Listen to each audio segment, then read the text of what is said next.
Muy buenas noches y bienvenidos a Signo Pesos, la economía al alcance de su pantalla. Estos son los temas claves de hoy. El desempleo sigue bajando en el país. El DANE reveló que en julio la desocupación cayó a 9,6%. Más de 1 millón de colombianos consiguieron trabajo en los últimos 12 meses. Analizaremos el reporte con Sergio Olarte, economista principal del Scotiabank Colpatria. Nuevos reparos a la reforma pensional. El Comité Autónomo de la Regla Fiscal presentó una actualización de los impactos que podría tener este proyecto que estudia el Congreso, especialmente en el ahorro nacional y en las finanzas del Estado.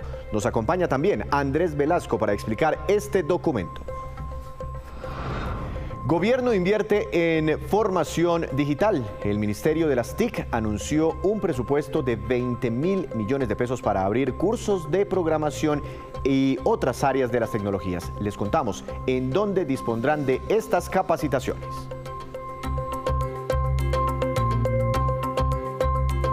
Comenzamos esta emisión hablando del reporte del mercado laboral que presentó hoy el DANE y que da cuenta de una mejora en la situación del empleo en el país.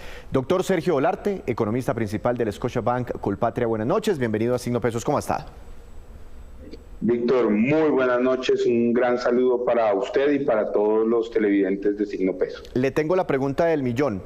Se la hice esta mañana a la directora del DANE y básicamente me respondió: nosotros entregamos las cifras, las fotografías, no hacemos análisis. Prácticamente nos dijo, pregúntenle a un experto y tiene razón, ¿no? Esa no es la función del DANE. Por eso le quiero hacer esta pregunta. Hace un par de semanas entramos en shock porque la economía colombiana se desinfló, se estancó, se desaceleró. Bueno, todo el mundo calificó las cifras del segundo trimestre como muy malas en términos de crecimiento económico. Y ahora salen las cifras de desempleo y por segundo mes consecutivo, ya vamos a hablar de ellas, el desempleo no solo cae, sino que se ubica en un dígito, algo que no es muy común en nuestro país.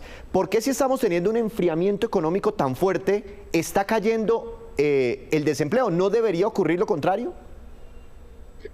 Pues Víctor, yo creo que si el diagnóstico es que estamos realmente en una extrema desaceleración de la economía, sí, efectivamente eso debería pasar. Pero lo que nosotros creemos es que la economía está pasando por una desaceleración sana. El año pasado estuvimos creciendo demasiado, el año antepasado estuvimos creciendo demasiado y ahora un cambio de estructura de la economía que es más hacia producir servicios que producir bienes, está haciendo que esos sectores que son intensivos en mano de obra ayuden a que el empleo sea un poquito resiliente.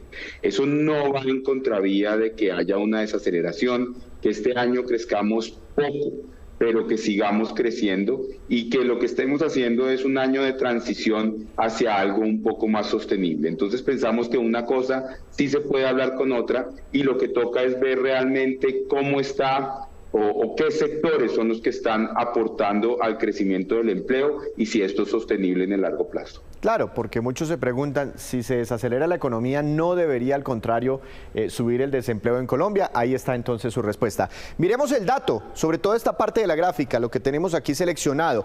Tasa de desempleo baja del 11% julio del año pasado al 9,6%. Esa fue la tasa de desempleo de julio de este año. ¿Qué tan importante es esta reducción? ¿Qué tan positivo es el dato? El dato es supremamente positivo. No solo por el dato de la tasa de desempleo, sino que si usted mira los otros componentes del mercado laboral, por ejemplo, esas personas que dejaron de buscar trabajo, eso lo llama ahora el DANE población fuera de la fuerza laboral, esas cayeron. El año pasado era 35% de la fuerza laboral, este año es 32,9%. Pero adicionalmente la población ocupada pasó de 57,7 a 60,5. Es decir, hay más gente buscando trabajo y con todo y eso el desempleo cae. Entonces sí se está formando bastante empleo, haciendo que la tasa de desempleo baje a un solo dígito, pero más allá de eso es que es bastante robusto. Y adicionalmente, si usted ve los sectores que están formando empleo, son sectores de servicios de la economía que normalmente además emplean más mujeres que hombres en el margen y haciendo que el gap, esa inequidad de género de alguna manera, esté bajando un poquitito. Todavía es un poco grande, digamos, pero está bajando.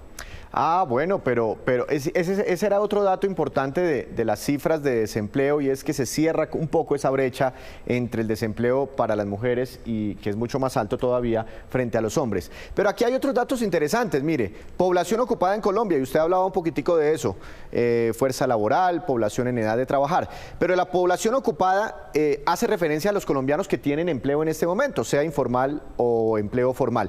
23.182.000 personas tienen un trabajo. Eso quiere decir que en el último año más de 1 millón de personas encontraron un empleo. Y la cifra de desocupados, 2.454.000. Estos son datos que teníamos, yo creo, antes de la pandemia, ¿verdad?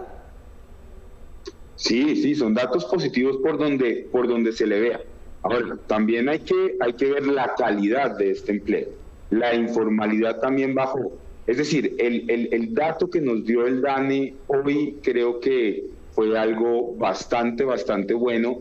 Toca ver si esto se consolida. Por ejemplo, uno de los sectores más importantes en la creación de empleo fue la construcción. Y uno diría, pero no es que, como usted dijo inicialmente, la construcción está mal. Sí, pero resulta que vendimos una cantidad de casas y apartamentos en la pandemia y la pospandemia, y hasta ahora los estamos construyendo. Ahora lo que sucede es que las ventas de apartamentos están cayendo, y eso puede hacer que en el futuro esa creación de empleo, de la cual hoy nos sentimos orgullosos, se pierda porque esas ventas de apartamentos están cayendo, y en el futuro próximo esa creación de empleo del sector de construcción caiga. Mientras que en el comercio y en el sector de servicios parece que la creación de empleo sí es bastante robusta.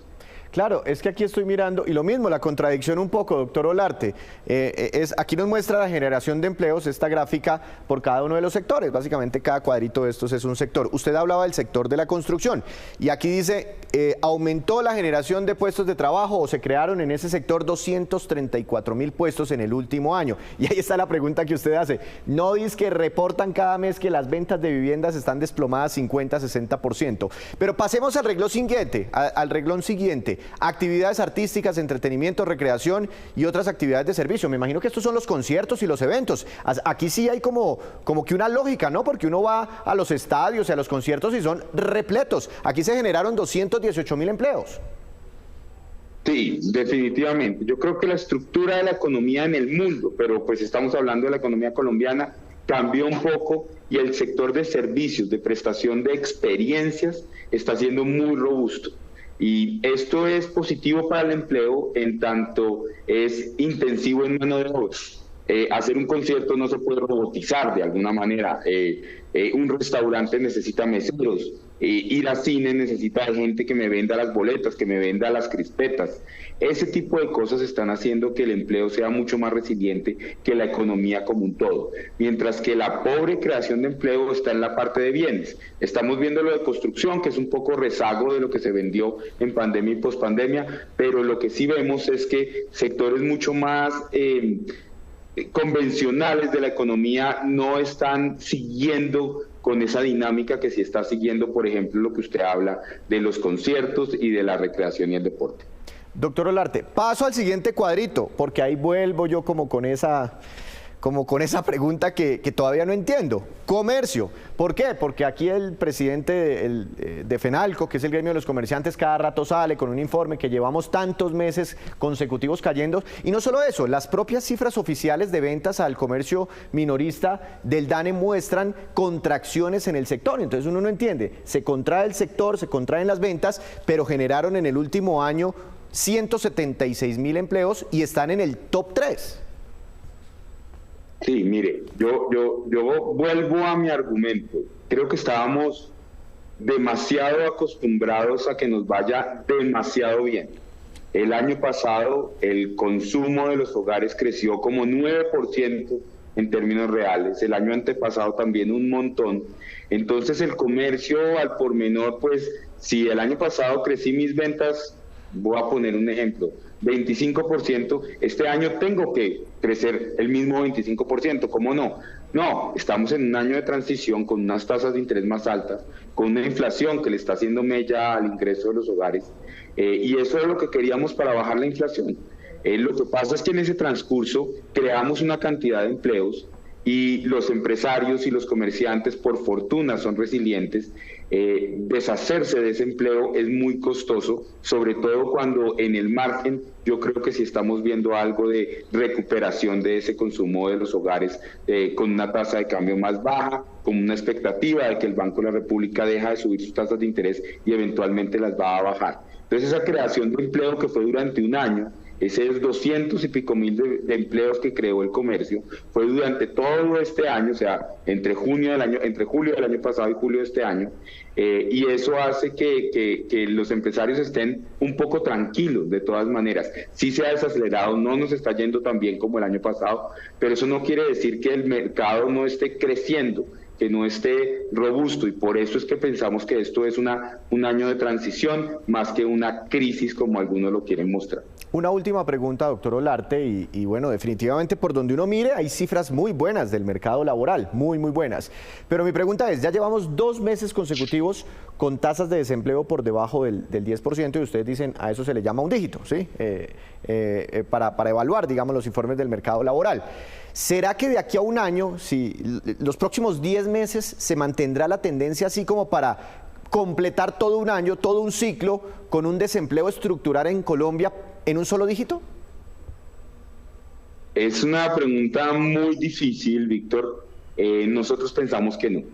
Nosotros pensamos que de todas maneras, como le digo, sectores como la construcción eventualmente van a retroceder un poco. Estos sectores que en el margen no la están pasando tan bien, como algunas ventas al por menor y esto, van a dejar de crear empleo. No es que lo destruyan realmente, pero sí pueden dejar de crear empleo. Entonces, nosotros pensamos que un desempleo mucho más coherente con la situación colombiana es un desempleo mucho más de largo plazo en Colombia, que es alrededor de 10.2, 10.3%. Eso no es una mala noticia. Estructuralmente tenemos que hacer algo para bajar el desempleo de manera permanente, digamos, no es para cantar victoria, pero no estamos esperando que esta tendencia siga y podamos seguir viendo números de un dígito o acercándose al 9% en el futuro cercano, porque después de todas maneras la disminución del consumo de los últimos 3 o 4 meses le va a pasar mella a la creación de empleo. Doctor Olarte, muy interesante su explicación, muchas gracias como siempre, que tenga una feliz noche. Muchas gracias, Víctor. Una buena noche. Sergio Olarte del Scotiabank Colpatria. A propósito de este informe del DANE, el ministro de Hacienda, Ricardo Bonilla, nos entregó su propia evaluación. Veamos. La tasa de desempleo al mes de julio baja de 11% el año pasado a 9.6%. Es el mes de julio más bajo desde el año 2015 en materia de desempleo. Crece también la tasa de ocupación, crece la tasa global de participación y, bien importante, el sector de la construcción es el más dinámico en el último reporte, con crecimiento de más de 200.000 empleos. Y se nivelan el sector público y el sector de profesionales, que el mes pasado habían presentado el mayor dinamismo. También es importante resaltar que hay un equilibrio entre los trabajadores particulares y los trabajadores por cuenta propia, de tal manera que su participación en la distribución es equivalente al 42.7%. El análisis del ministro de Hacienda. Hacemos una breve pausa, pero cuando regresemos espere. ¿Cómo quedó la tasa de usura para el mes de septiembre? A partir de la medianoche hay buenas noticias, ya les contamos. Regresamos a Signo Pesos. El estudio del proyecto de la reforma pensional sigue avanzando en el Congreso y ha tenido algunos cambios frente a la propuesta inicial. Por eso los impactos que podría tener también han tenido sus respectivas variaciones. Doctor Andrés Velasco, director técnico del Comité Autónomo de la Regla Fiscal. Buenas noches, bienvenido a Signo Pesos, ¿cómo está? Buenas noches, Víctor. Un placer estar acá. Bueno, doctor Velasco, y usted nos lo explicó aquí la vez pasada, cuando se presentó la reforma pensional, la original, al Congreso de la República, ustedes hicieron sus respectivas observaciones. Pero allá se le fueron mochando cositas, cambiando por aquí, ajustando tuercas por acá, y en el momento que vamos del debate, pues es una reforma un poco distinta a la presentada inicialmente. ¿O es lo que uno se imaginaría? ¿Ustedes vieron cambios significativos o todavía se mantienen esas preocupaciones de las que usted me habló hace unos meses? Pues Víctor, la realidad es que la reforma sí tuvo cambios, sin embargo el centro de la reforma es la misma. Yo creo que las virtudes de la reforma son las mismas. Lo que hemos hecho en esta oportunidad es actualizar nuestros números con mejor información. Cada vez que pasa el tiempo, pues tenemos modelos más ajustados y tenemos capacidad de producir números pues más ajustados sobre lo que implica la reforma, incluyendo los cambios que se dieron en el primer debate. ¿Hay algún cambio sustancial o cambios sustanciales sobre los dos primeros pilares de esa reforma? El pilar solidario y el semicontributivo, creo que se llama. Sí, a ver, sobre el pilar solidario no hay cambios fundamentales. En el semicontributivo tenemos mejores números. Sabemos ahora con cierta, certeza que del pilar semicontributivo solamente hay una parte, digamos, que cuesta o que costará recursos para el fisco y esos recursos pues ascenderán a 0.1% del PIB según nuestros cálculos en el 2025 e irán subiendo poco a poco y por allá en el 2050, 2040, 2050 llegan, digamos, al pico de 0.5% del PIB. Recordemos que 0.1 del PIB hoy en día son cerca de 1,5 billones de pesos, entonces esos 5 puntos del PIB implicarán una erogación fiscal en ese momento de cerca de 7 billones de pesos de hoy. Claro, hay muchas gráficas y el reporte, como siempre, ustedes lo hacen muy nutrido, con muchos conceptos, con muchos estudios técnicos. Una de las gráficas es esta, el traslado hacia Colpensiones. Actualmente, pues muchas personas se cambian del régimen público, de los fondos privados y se van voluntariamente a Colpensiones. La reforma lo que busca es que quienes tienen ingresos o sus primeros 3 salarios mínimos de ingresos estén obligatoriamente en Colpensiones. Pero me llama la atención, pues esta línea azul es lo que ocurriría de aquí al 2100 si no se aprobara esta reforma pensional. Y la línea color naranja es lo que ocurriría si se aprueba este proyecto tal y como va en el Congreso. Me llama la atención que también hay como un pico primero y después una caída en los traslados. ¿Cómo entender esta gráfica, doctor Velasco? Sí, yo creo que empecemos desde el principio. Fíjese que en el año 2025 lo primero que se observa es una caída de los traslados, porque una de las cosas que hace la reforma es precisamente acabar con el arbitraje posible que hay hoy entre sistemas. Hoy en día los colombianos, cuando nos faltan 10 años o más para pensionarnos, empezamos a hacer las cuentas de si nos quedamos en el sistema privado o si nos pasamos al sistema público, y muchas personas se trasladan del sistema privado al público y por eso hoy en día se están recibiendo cerca de 0,7% del PIB, que son algo más de 10 billones de pesos en traslados, cerca a 11 billones de pesos en traslados.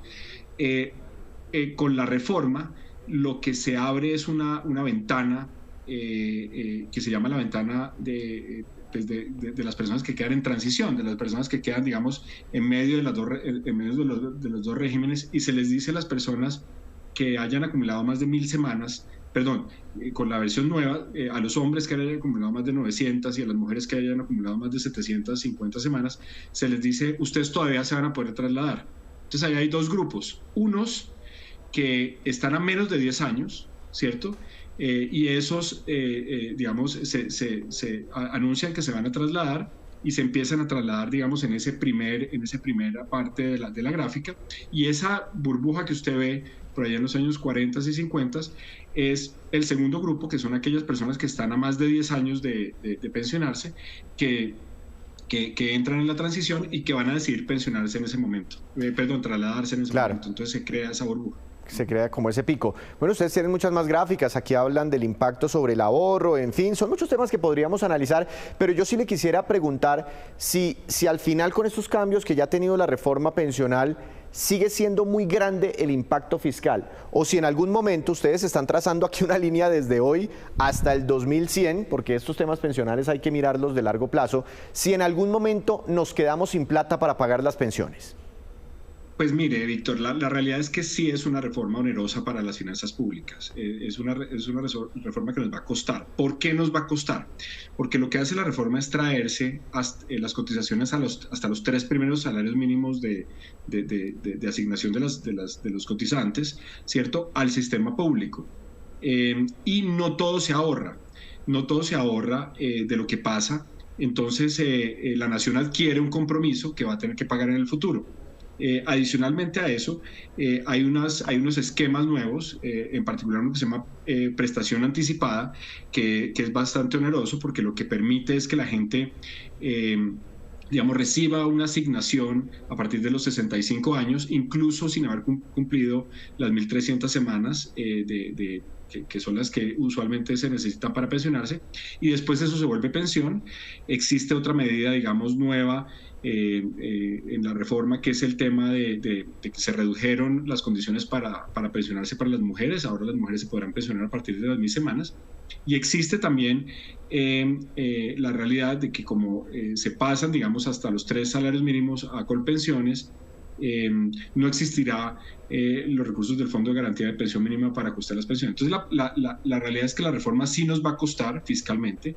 Cuando uno hace el cálculo hasta el 2100 de cuánto nos cuesta, esto pasa del escenario sin reforma de 100 puntos del PIB, o sea, todo lo que producimos los colombianos en un año, a 150 puntos del PIB, o sea, 1,5 veces lo que producimos los colombianos en un año.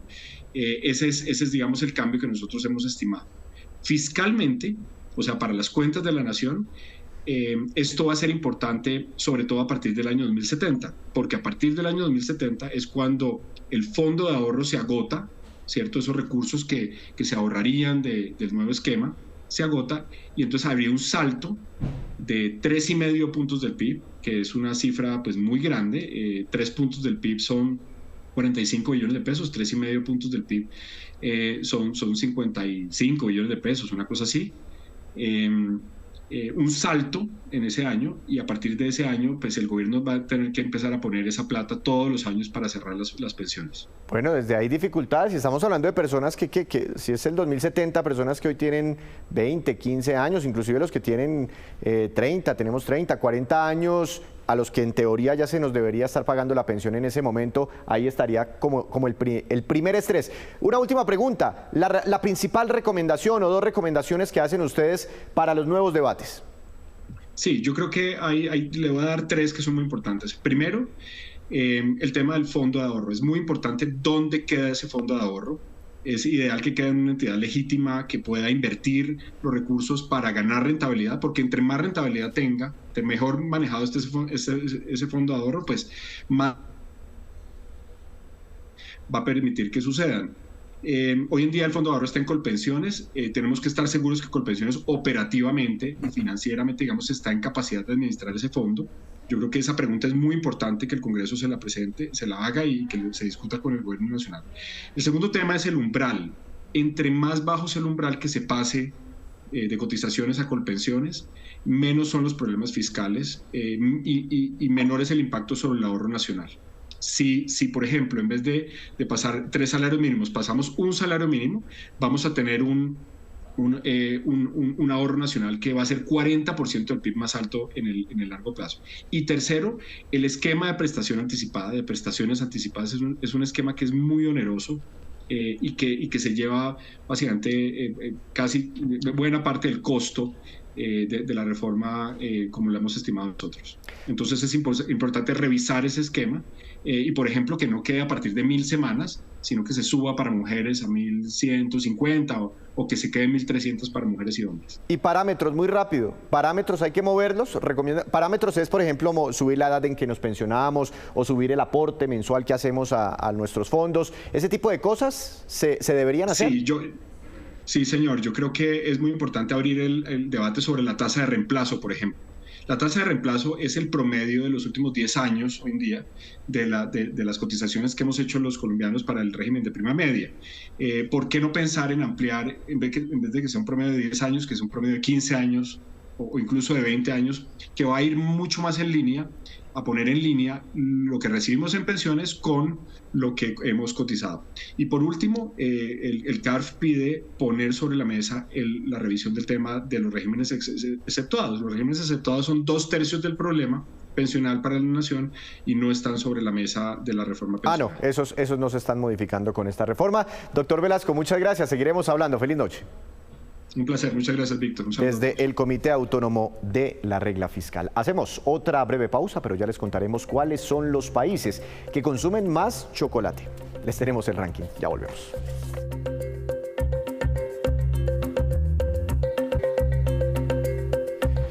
Regresamos de nuevo a Signo Pesos y ahora volvemos con esta que es la cifra económica del día. Es muy importante, 42,05% efectivo anual. Y corresponde a la tasa de usura certificada por la Superintendencia Financiera que regirá a partir de la medianoche y durante todo el mes de septiembre. Es decir, que la tasa de usura baja en 108 puntos básicos frente a la tasa vigente en este momento, en el mes de agosto que está terminando. Además, se anunció que la tasa de interés bancaria corriente queda para septiembre en 28,03% efectivo anual. 5 meses consecutivos lleva la tasa de usura cayendo en Colombia. Esto beneficia principalmente a los que tienen tarjetas de crédito. Y el Ministerio de las TIC y la Universidad Distrital invertirán 20.000 millones de pesos para capacitar en habilidades digitales a 70.000 personas, especialmente de zonas alejadas. El ministro encargado, Gabriel Jurado, nos cuenta de qué se trata. Veamos. Con una inversión de 20.000 millones de pesos va a formar a más de 70.000 personas en habilidades y capacidades de TI, programación de datos, analítica de datos, inteligencia artificial, ciberseguridad y todas estas ramas de la tecnología que hoy están demandando una gran fuerza laboral y que hoy Colombia no tiene. Por eso es tan importante esta alianza de la universidad y el MINTIC, porque realmente lo que quiere el gobierno del cambio es llegar a esa Colombia profunda, a esos niños de la Colombia lejana, a las mujeres, a los indígenas, a nuestros hermanos afrodescendientes, para que puedan adquirir estas habilidades y puedan hacer parte de esa fuerza laboral que hoy no solamente requiere Colombia, sino el mundo. Hay una falencia en la formación de personas en habilidades digitales y por eso es tan importante esta alianza, porque con ello vamos a formar en esta primera fase a 70.000 personas para que puedan acceder a estos empleos que les van a garantizar conocimiento, habilidades que a la postre se van a resumir en la posibilidad de tener empleos calificados con un mejor ingreso y lo cual va a terminar, por supuesto, mejorando esa calidad de vida de todo ese pueblo en Colombia que está alejado de las grandes urbes y que tiene pocas posibilidades de trabajo. Y ahora nos vamos con estos que son los indicadores económicos que usted debe conocer siempre antes de irse a dormir. Tasa representativa del mercado que regirá para mañana, 4.099 pesos con 20 centavos, subió 13 pesos con 87 centavos el dólar. Petróleo Brent, de referencia para Colombia, tuvo un incremento de 1,87%, se acercó a los $87 por barril. Precio interno del café colombiano bajó y quedó en promedio para mañana como referencia a 1.330.000 pesos por carga. El índice MSCI Colcap del mercado bursátil de nuestro país tuvo una fuerte caída de 3,47%. Fuimos una de las bolsas que más perdieron valor hoy en el mundo. La acción que más subió, la de la propia Bolsa de Valores de Colombia, a propósito de una integración regional con Chile, con Perú, hoy tuvo una ganancia esta acción 6,26% y la que más cayó fue la acción de ISA, un fuerte retroceso del 9,98%. Antes de despedirnos, los quiero dejar con este dato. El siguiente es el ranking de países con mayor consumo de chocolate medido en kilos per cápita anual, lo que se consume cada persona en Suiza. 8,8 kilos, Austria 8,1, Alemania 7,9, Irlanda 7,9 también, Reino Unido 7,6, Colombia apenas tiene un consumo por persona de 1 kilo al año. Así terminamos por hoy, los esperamos mañana con una nueva emisión y con toda la información económica que usted necesita saber. Esto es Signo Pesos, la economía al alcance de su pantalla. Que tenga una feliz noche.